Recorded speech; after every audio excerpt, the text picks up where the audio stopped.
Welcome. So here's the thing. For a long time, I believed that the number on the scale was the problem. And if I could just lose weight, I'd have more confidence, I'd have more energy, I'd feel happier, I'd finally be comfortable in my own skin. But after my trip to the emergency room, a moment I shared in my last video, I realized something that completely changed my life. The extra weight really wasn't the problem. It was a symptom. It was a symptom of the real issues concerning me and being connected to my body. I had spent years taking care of everyone else, ignoring the messages that my body was sending to me. I lived under constant pressure. I was raising my son, I was managing work responsibilities, I was commuting long distances, I was adjusting to a new community and carrying the emotional weight of living in a racialized society. I don't know that I recognized that's what it was then, but that certainly played a huge role.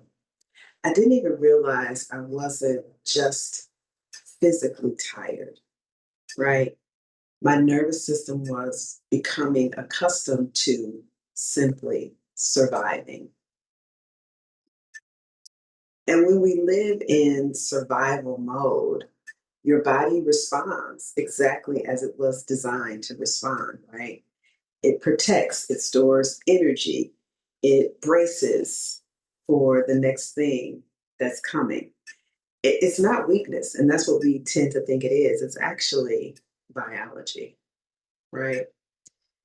Many of us, especially Black women, have learned to disconnect from our bodies and just keep going. We override hunger, we ignore our exhaustion, we dismiss the tension in our shoulders and in our jaws. We walk around like this, right? Because we have so much tension that we don't even know we can relax our shoulders.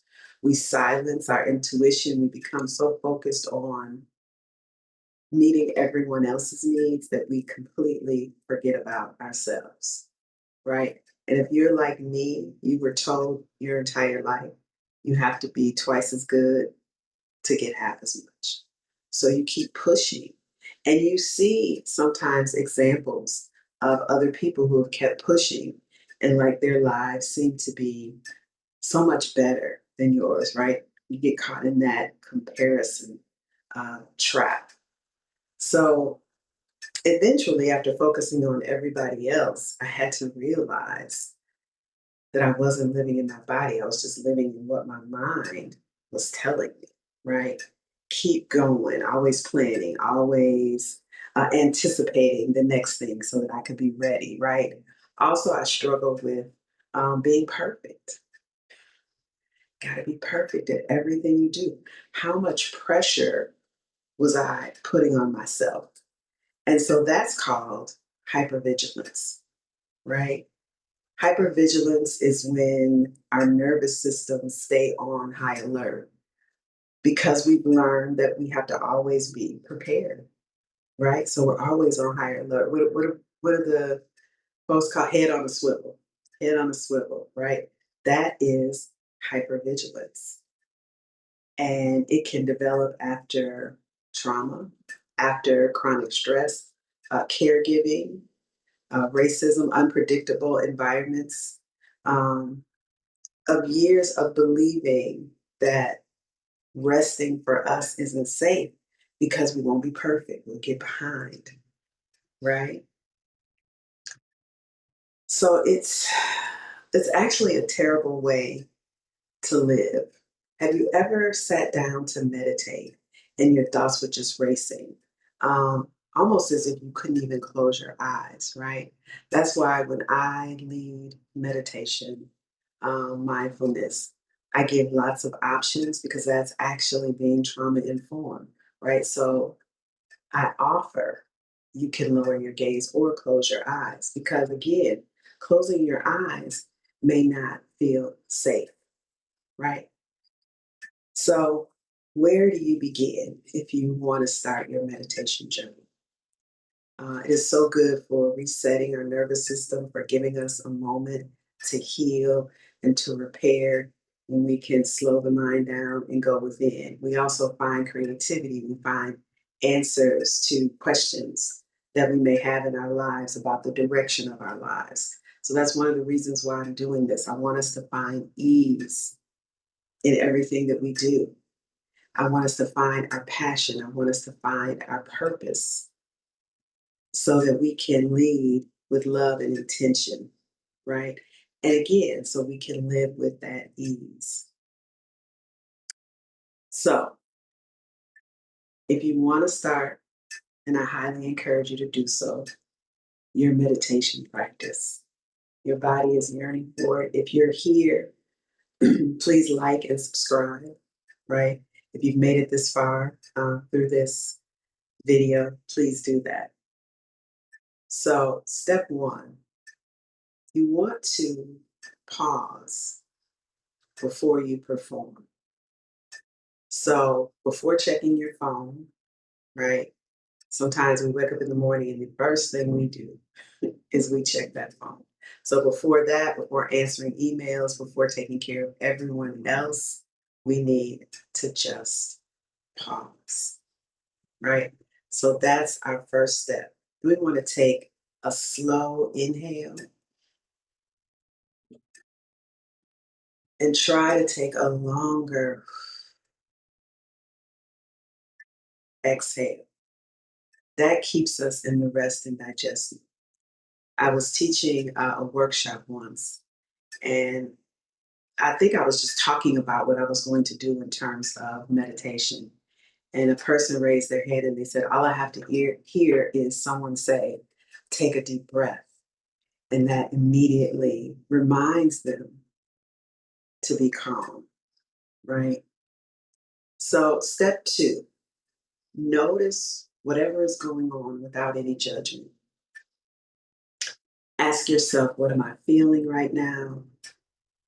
Not what I'm thinking, but what I'm feeling right now. What am I noticing? Are my shoulders tight? Is my jaw tight? Right? Am I clenching it? Is my heart racing? Do I feel something in my belly? Simply noticing begins a connection to self, right? Simply noticing begins a connection to self. Step three, start with just 5 to 10 minutes. Somehow we think we have to sit still for 60 minutes staring at a candle. And while all of that has value, if you're not used to this, start small, right? But be consistent with your small steps, right? So just 5 or 10 minutes, and consistency changes the nervous system more than intensity. 10 minutes practice on a regular basis can transform the way you respond to stress. Step four, just allow your thoughts to come and go. It is a myth that when you sit down to meditate, instantly your mind is going to be cleared. That is not going to happen. That is not what the mind does. The mind is going to keep going. The mind is going to keep thinking those thoughts because that's what the mind does. So just allow your thoughts to come and go. If you want to think about a flowing river, and maybe there are leaves in the river. You don't have to jump in to collect all the leaves. You can just watch them float on by, right? Another analogy is to acknowledge your thoughts and then allow them to be like clouds in the sky that float away. And then step five is you want to end your meditation with one act of compassion, one simple act of compassion. So before you open your eyes or lift your gaze, depending on how you started, you might want to place a hand somewhere in your body, maybe over your heart, maybe the other one over your belly, and just simply say, I am safe. I am safe right here. I am enough, right? I don't have to earn rest. When I tell y'all, And I still struggle with that one. Earning rest, like you have to do something, get out there, and then you can rest, right? I'll talk more about that in a future video, but you do not have to earn rest. If your body is speaking to you, take some time to rest, right? And these words aren't just affirmations. They're think of them as new instructions to your nervous system, right? Over time, your body begins to believe them, right? Looking back wasn't about losing weight, right? That really wasn't what transformed my life. Coming home to my body and listening and going inward. That's where the transformation began inward. And then it was able to come outward. And that's why I say um, everything starts with a thought, right? So think those things that are not as if they were. Everything starts with a thought. Sometimes healing isn't about learning something new. Sometimes healing is remembering what your body has known all along. So today I want to leave you with a question. Where in your life have you been trying to change your body when your body has really been asking you to listen to me, to come home to me?